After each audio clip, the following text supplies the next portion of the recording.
When a disaster hits like a tornado or blizzard, the people you live next door to can be a lifeline. The Oklahoma Office of Homeland Security is here to help with a plan for you and your neighbors. I really can't emphasize enough how important it is to be prepared. In this state especially, we know how catastrophic disasters can be, not just at first, but in the aftermath of them as well. A new emergency preparedness program called Map Your Neighborhood encourages neighbors to band together before disaster strikes. The program teaches residents how to minimize damage and even save lives. In this day and time, you know, we don't all know everybody who lives on our block, and it's a good way to figure out who is going to need what extra assistance. Like I said, if there's somebody, you know, perhaps in a wheelchair or an elderly patient that we know might need a little more assistance in the event of a disaster. It's just a good way to figure that kind of thing out about each other.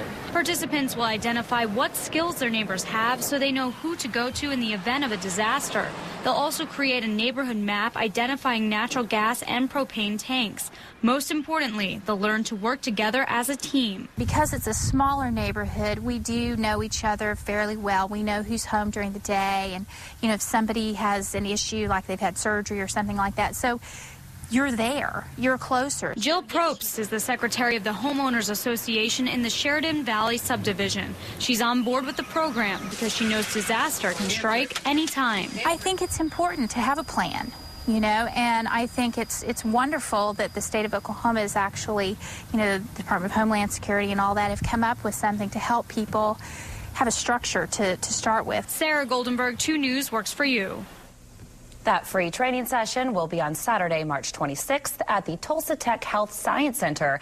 That's near 31st and South Memorial.